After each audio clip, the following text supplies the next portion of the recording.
ಓಂ ಶ್ರೀ ಗುರುಭ್ಯೋ ನಮಃ. ಇವತ್ತೊಂದು ದುಷ್ಟ ಸ್ವಪ್ನ ನಾಶ ಯಂತ್ರ ತೋರಿಸ್ತಾ ಇದ್ದೀನಿ. ಸಂಪೂರ್ಣವಾದ ವಿಡಿಯೋ ನೋಡಿ, ಸಂಪೂರ್ಣವಾಗಿ ಅರ್ಥ ಮಾಡಿಕೊಳ್ಳಿ. ದುಷ್ಟನಾಶ ಸ್ವಪ್ನವೆಂದರೆ ತುಂಬ ಜನಕ್ಕೆ ಸರ್ ನಾವು ರಾತ್ರಿ ಮಲ್ಕೊಂಡಾಗೆ ತುಂಬ ಕೆಟ್ಟ ಕೆಟ್ಟ ಸ್ವಪ್ನಗಳು ಬೀಳುತ್ತದೆ. ಇದಕ್ಕೆ ಏನು ಮಾಡಬೇಕಪ್ಪ ಅಂದರೆ ಈ ಯಂತ್ರವನ್ನು ಬರೆದುಕೊಂಡು ತಮ್ಮ ತೆಲುಗುಂಬಿನ ಬುಡಕ್ಕಿಟ್ಟುಕೊಂಡರೆ ಯಾವ ಸ್ವಪ್ನವೂ ಬೀಳುವುದಿಲ್ಲ. ನಾನು ತೋರಿಸ್ತಾ ವಿಡಿಯೋದಲ್ಲಿ ಇದೇ ರೀತಿ ಯಂತ್ರವನ್ನು ಬರೆಯಬೇಕು. ದುಷ್ಟ ಸ್ವಪ್ನ ನಾಶಕ ಯಂತ್ರ ಅಂತಾರೆ ಇದಕ್ಕೆ. ಇದನ್ನು ಯಾವ ರೀತಿ ಬರೆಯಬೇಕಪ್ಪ ಅಂದರೆ ಆ ವಿಧಾನವನ್ನು ತಿಳಿಸ್ಕೊಡ್ತಾ ಇದ್ದೇನೆ. ಶುಭ ದಿನ ಯಾವುದಾದ್ರೂ ಶುಕ್ರವಾರ ಆಗಲಿ, ಮಂಗಳವಾರ ಆಗಲಿ, ಅಮಾವಾಸ್ಯೆ ಆಗಲಿ, ಹುಣ್ಣಿಮೆ ಆಗಲಿ, ಆ ದಿನ ನೋಡಿಕೊಂಡು ಏಕಾಗ್ರತೆಯಲ್ಲಿ ತಾವು ಪೂಜೆ ಮಾಡುವ ಕೊಠಡಿಯಲ್ಲಿ ಕುಳಿತುಕೊಂಡು ಒಂದು ಭುಜಪತ್ರೆಯಂತೆ ಸಿಗುತ್ತದೆ.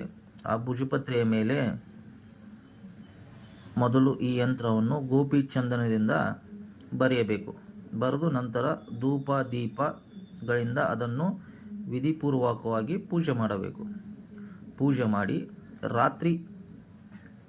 ರಾತ್ರಿ ಕಾಲದಲ್ಲಿ ಈ ಯಂತ್ರವನ್ನು ತೆಲುಗುಂಬಿನ ಕೆಳಗೆ ಇಟ್ಟುಕೊಂಡು ಮಲಗಬೇಕು. ಅದರಿಂದ ನಿಮಗೆ ಯಾವುದೇ ರೀತಿ ದುಷ್ಟ ಸ್ವಪ್ನಗಳು ಬೀಳುವುದಿಲ್ಲ. ಇದು ಖಡಾಖಂಡಿತವಾಗಿ ಇದೆ. ಸುಮಾರು ಜನ ಹೇಳ್ತಿರ್ತಾರೆ ನಮಗೆ ಕೆಟ್ಟ ಸ್ವಪ್ನ ಬೀಳುತ್ತದೆ ಗುರುಗಳೇ, ಆ ರೀತಿ ಈ ರೀತಿ ಸ್ವಪ್ನಗಳು ಬರ್ತಾ ಇದ್ದೇವೆ.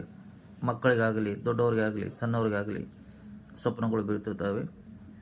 ಇದು ಭುಜಪತ್ರೆಯಲ್ಲಿ ಈ ರೀತಿ ಯಂತ್ರವನ್ನು ಬರೆದು ಯಾರಿಗೆ ಸ್ವಪ್ನ ಬೀಳುತ್ತದಲ್ಲ ಅವರಿಗೆ ತೆಲುಗುಂಬಿನ ಬುಡಕ್ಕೆ ಇಟ್ಟರೆ ಆ ಸ್ವಪ್ನ ಬರುವುದು ನಿಲ್ಲುತ್ತದೆ.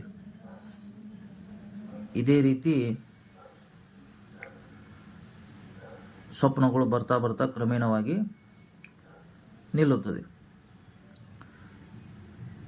ಇದೇ ರೀತಿ ಇನ್ನೂ ಹಲವಾರು ವಿಡಿಯೋಗಳು ನಮ್ಮ ಚಾನೆಲ್ನಲ್ಲಿ ಬರುತ್ತದೆ. ಸಬ್ಸ್ಕ್ರೈಬ್ ಮಾಡಿ, ಶೇರ್ ಮಾಡಿ. ಏನಾದರೂ ತೊಂದರೆ ಇದ್ದಲ್ಲಿ ಕಮೆಂಟ್ನಲ್ಲಿ ಮೆಸೇಜ್ ಹಾಕಿ. ಧನ್ಯವಾದಗಳು.